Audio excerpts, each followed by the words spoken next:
नमस्कार दोस्तों, आज हम बात करने जा रहे हैं दिल्ली की एक ऐसी सच्ची घटना के बारे में।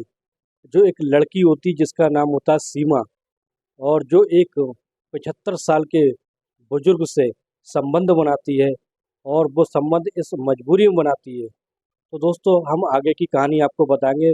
अगर आपने हमारे चैनल को सब्सक्राइब नहीं किया तो सब्सक्राइब करें, और ताकि हमारा मोटिवेशन बना रहे। तो दोस्तों, इस तरह से वो सीमा नाम की एक लड़की होती है, जिसकी उम्र होती है 22 साल। अब उसकी उम्र 16-17 साल की होती है, तो वो पढ़ाई अपनी दिल्ली में रहकर पूरी कर रही होती है।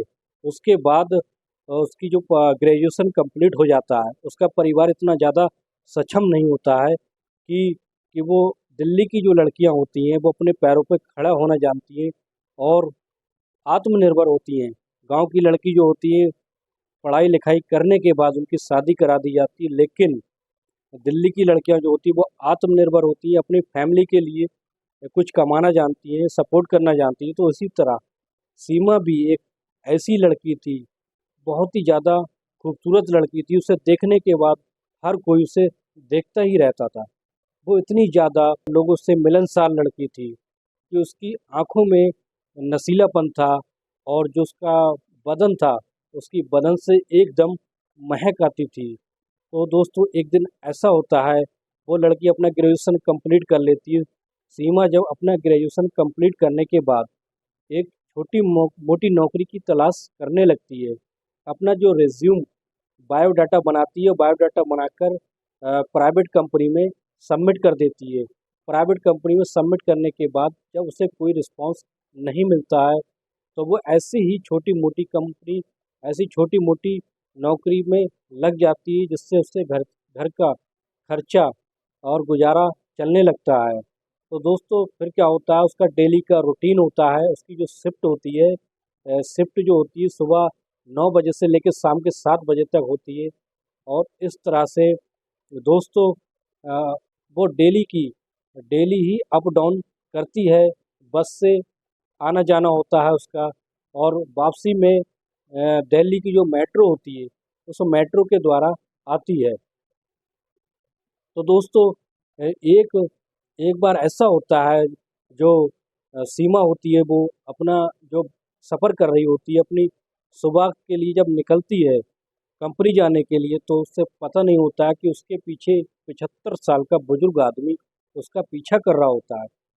वो 75 साल का बुजुर्ग आदमी कोई और नहीं होता है, एक रिटायर बैंक का कर्मचारी होता है। तो दोस्तों, इस तरह से वो 75 साल का बुजुर्ग जो होता है वो सीमा का डेली पीछा करने लगता है। और अ, दोस्तों, वो बुजुर्ग आदमी कोई और नहीं बल्कि उसकी ही सीमा की कॉलोनी का एक रहने वाला एक बैंक का रिटायर कर्मचारी होता है, जिसकी उम्र लगभग 75 साल होती है। और वो उसे डेली उस पर नज़र रखता है। वो लड़की उसे इतनी ज़्यादा पसंद आ जाती है कि वो उसे हर कीमत पर उससे पाना चाहता है, और उसके साथ संबंध बनाने की सोचने लगता है। उसके मन में बुरे बुरे ख्याल आने लगते हैं।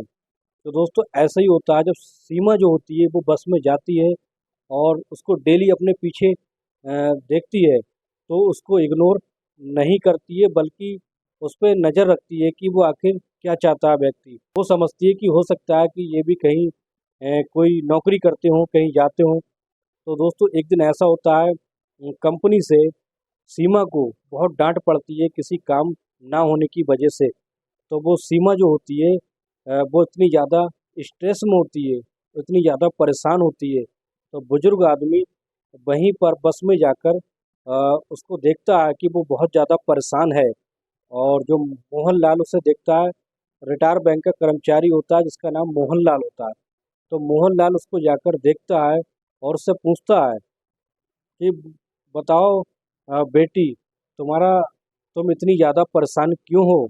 अगर कोई समस्या या परेशानी है तो मुझसे कह सकती हो, मुझे बता सकती हो। तो वो सीमा जो होती है वो समझती है कि ये बुजुर्ग आदमी है, मेरे अच्छे भले के लिए ही कुछ पूछ रहे हैं। तो वो कहती है, मुझे कहती है, अंकल ऐसी कोई बात नहीं है, और बस मैं थोड़ी सी परेशान हूँ अपनी जॉब को लेकर, और मेरी ये पर्सनल बातें मैं आपको नहीं बता सकती। तो इस तरह से वो बुजुर्ग आदमी कहता है कि बेटी परेशान मत हो, मैं तुम्हारी समस्या का समाधान निकालने की कोशिश करूँगा। चलते हैं। वहाँ पास में एक कॉफ़ी शॉप था, वहाँ बैठकर बुजुर्ग आदमी मोहनलाल और वो लड़की सीमा जो होती है वो चाय पीने लगते हैं। चाय पीने के दौरान वो मोहनलाल जो होता है वो उससे देखकर उसके मन में बुरे बुरे ख्याल आने लगते हैं। वो ये सोचता है कि मैं उसको प्रेम जाल में फंसा लूँ और उसके साथ मैं संबंध बनाऊँ और उसके मज़े लूँ। तो इस तरह से दोस्तों मोहनलाल जो होता है वो सीमा से कहता है कि तुम प्राइवेट जॉब करती हो क्या? तो सीमा कहती है हाँ। तो मोहनलाल कहता है कि मैं रिटायर बैंक का मैं एक बैंक का रिटायर कर्मचारी हूँ। मेरी बहुत अच्छी जान पहचान है लोगों से। अगर तुम चाहो तो मैं तुम्हें सरकारी नौकरी दिलवा सकता हूँ जिसमें तुम्हारा अच्छा परिवार चल सकता है और तुम्हारी अच्छी ज़िंदगी कट सकती है। तो इतना बात सुनकर सीमा कहती है कि मैं इस लायक नहीं हूँ जो मैं सरकारी नौकरी कर सकूँ और ना ही मेरे अंदर इतनी काबिलियत है। मैं पढ़ाई लिखाई में भी इतनी अच्छी नहीं थी। तो वो मोहनलाल कहता है कि मेरी जो सोर्स है बड़े बड़े अच्छे अधिकारियों से मेरा सोर्स है, उठना बैठना है। मैं चाहूँ तो तुम्हारी नौकरी लगवा सकता हूँ। इस तरह से वो अम, ऐसे मीठी मीठी बातों में उसको लेने लगता है और अपने प्रेम जाल में फंसाने की कोशिश करता है। तो वो लड़की तो पहले से ही परेशान होती है सीमा। तो वो कहती है हो सकता है ये बुजुर्ग आदमी मुझसे थोड़ी झूठ बोल सकते हैं। तो उस तरह से वो उनकी बातों में आ जाती है और वो फुसला लेते हैं।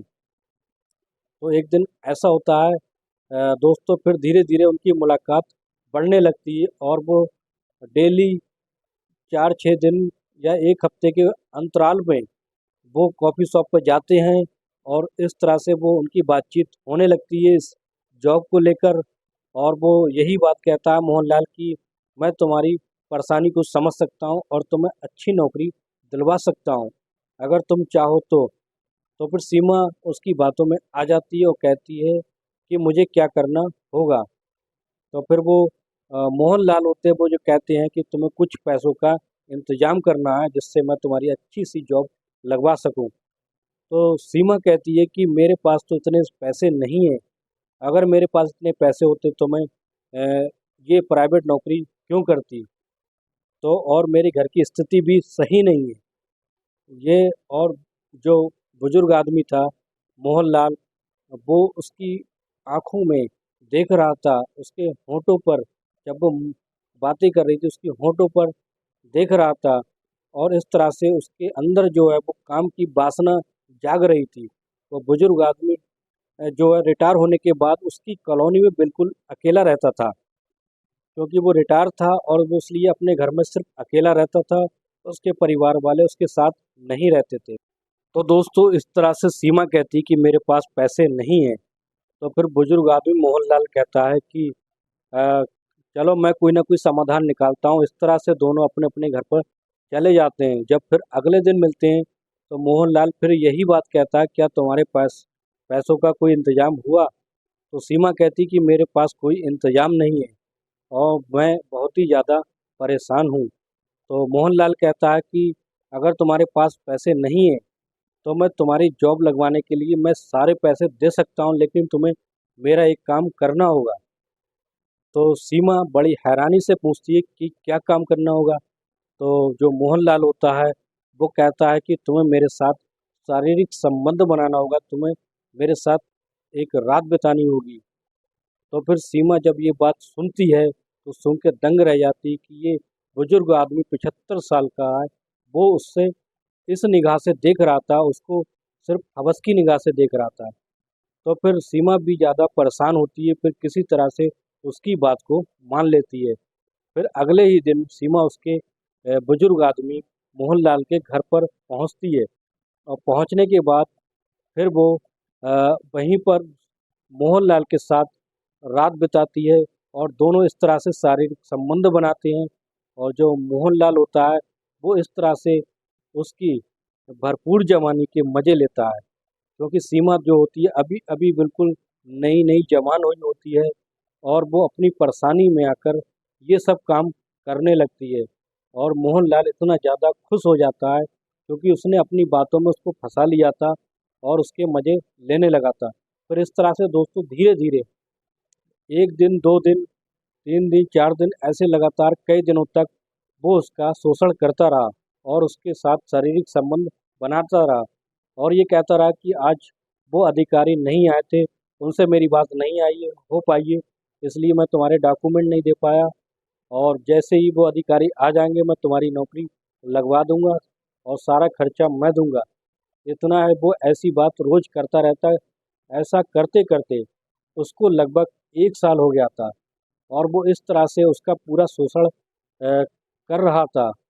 लेकिन धीरे धीरे जो सीमा थी उसकी बातों को समझने लगी थी कि ये फ्रॉड आदमी है और मेरा शारीरिक शोषण कर रहा है, मेरी जवानी को इसने बर्बाद कर दिया है। इसलिए वो ये बात को ध्यान देने लगी थी और फिर वो इससे ज़्यादा परेशान हो गई थी। और एक दिन फिर मोहनलाल होता है, जो बुजुर्ग आदमी को फ़ोन करके सीमा से कहता है कि आज रात तुम्हें मेरे पास आना है, आज हम मज़े करेंगे। तो वो कह सीमा परेशान हो जाती है, वो कहती है कि तुमने मेरा शोषण किया है और तुम मुझे नौकरी के बहाने तुमने मेरा इस्तेमाल किया है, मेरी जवानी को तार-तार कर दिया है, इसलिए मैं तुम्हारे कमरे पर नहीं आने वाली। फिर बुजुर्ग आदमी जो होता है उसके मन में शैतान होता है, लेकिन उसको सीमा को क्या पता कि उसके मोबाइल में जो वीडियो क्लिप होती है, वो चुपके से जब शारीरिक संबंध बनाता होता है, तो सीमा को ब्लैकमेल करने के लिए एक वीडियो क्लिप बना लेता है, जो दोनों अपना जो शारीरिक संबंध बना रहे होते हैं, इस तरह से वो वीडियो क्लिप बना लेता है और सीमा को ब्लैकमेल करता है कि अगर तुम नहीं आई तो मैं ये वीडियो क्लिप सारे ज़माने को दिखा दूंगा, जिससे तुम्हारी बहुत बदनामी होगी और तुम्हारे साथ जो है गल घर वाले भी तुम्हारा बायकॉट कर देंगे, तुम्हें घर से निकाल देंगे, भगा देंगे। तो इस तरह से फिर वो उससे बहुत ज़्यादा सीमा जो होती है वो इतनी ज़्यादा उससे परेशान हो जाती है। अब तो उससे यही लगता है कि उसका भविष्य खतरे में है, कहीं ऐसा ना हो ये बुजुर्ग आदमी ज़िंदगी भर उसकी इस्तेमाल करता रहे और उसकी ज़िंदगी तबाह कर दे। फिर वो सीमा जो होती है उसके मन में भी एक शैतान जाग जाता है कि क्यों ना हो इस बुड्ढे को, इस बुजुर्ग आदमी को जिसने मेरी ज़िंदगी खराब कर दी है, क्यों ना हो उसको मौत के घाट उतार दिया जाए। तो इस तरह से सीमा जो होती है मार्केट से एक धारदार हथियार, एक धारदार चाकू खरीदने जाती है। चाकू को अपने अंदर से छिपा कर ले जाती है और बुजुर्ग आदमी जब फ़ोन करके उसे बुलाता है मोहनलाल, तो वो हाँ कर देती कि हाँ मैं आ रही हूँ, तुम मेरा इंतज़ार करो। जैसे ही वो सीमा उसके रूम पर पहुँचती है, तो दोनों फिर उसके रूम पर पहुँचकर फिर वो दोनों संबंध बनाने लगते हैं और बूढ़ा व्यक्ति जो होता है वो पूरे मज़े में होता है, उसे होश ही नहीं रहता है और बिल्कुल दोनों नग्न अवस्था में होते हैं और इस तरह से वो बुढ़ापे के नशे में चूर होता है और जो वो सीमा जो होती है वो इतनी ज़्यादा क्रोधित होती है, उसके ऊपर तो शैतान हावी होता है और वह धारदार हथियार निकाल कर उस बुजुर्ग आदमी का गले को रेत देती। तो दोस्तों इस तरह से सीमा जो होती है वो चाकू को उसके गले पर चलाती है और उसके गले को काट देती है और इस तरह से जो मोहनलाल होता है वो तड़पने लगता है, उसके शरीर उसके गले से इतना खून निकलने लगता है और कुछ देर बाद उसकी मौत हो जाती है। और सीमा जो होती है वो देखती है कि उसके कमरे में एक एलसीडी लगी होती है, उस एलसीडी को उठाकर और वो हथियार को छुपाकर ले जाती है और सीडी को अपने कंधे पर उठाकर एलसीडी को अपने कंधे पर उठाकर अपने रूम में ले जाती है। लेकिन जैसे ही उसकी मृत्यु हो जाती है, फिर कुछ देर बाद उसकी जो बेटी होती है बुजुर्ग आदमी की, उसका कॉल आता है। बुजुर्ग आदमी की बेटी का नाम करीना होता है और करीना की जब कॉल आती है तो बुजुर्ग आदमी तो पहले से ही मर चुका होता है, लेकिन उसके फ़ोन का कोई जवाब नहीं देता है। फिर कुछ घंटों के बाद जो करीना होती है वो अपने पिताजी के कमरे में पहुंचती है, तो वो देखती है कि उसके पिताजी की हत्या हो चुकी है। उसका जो खून था, जो गले से खून निकल रहा था और उसका बेड जो है लथपथ खून से लथपथ था, तो उससे कुछ नहीं सूझता है। फिर डायरेक्ट वो पुलिस को फ़ोन लगा देती है और पुलिस को बुला लेती है। जैसे ही पुलिस आती है तो पुलिस उस बुजुर्ग आदमी को नग्न अवस्था में देखती है और पास में जब कोई सुराग नहीं मिलता है तो पुलिस समझ जाती है कि ये मामला जो है वो एक लड़की का मामला है। और इस तरह से वो जब छानबीन करने लगती है और मोहल्ले पुलिस जो होती है छानबीन करने लगती है, मोहल्ले वालों से पूछताछ करने लगती है। और जब सीसीटीवी जो सामने लगे थे तो उससे फुटेज उसकी खंगालती है और मोहल्ले वालों से जब पूछताछ करती तो मोहल्ले वाले नहीं बता पाते क्योंकि वो उसे कोई नहीं जानता था और क्योंकि वो इस तरह से मुंह ढककर आती थी। तो फिर इस तरह से दोस्तों किसी न किसी तरह जो होता है वो सीमा का पता पुलिस वाले निकाल लेते हैं। तो दोस्तों इस तरह से जब सीमा को पुलिस वाले पकड़ लेते हैं फिर पकड़ने के बाद कोर्ट में हाजिर किया जाता है। हाजिर करने पर जब सवाल जवाब होते हैं तो उससे पूछा जाता है कि तुमने इस बुजुर्ग आदमी से तुम्हारा क्या संबंध था और तुमने इसकी हत्या क्यों की।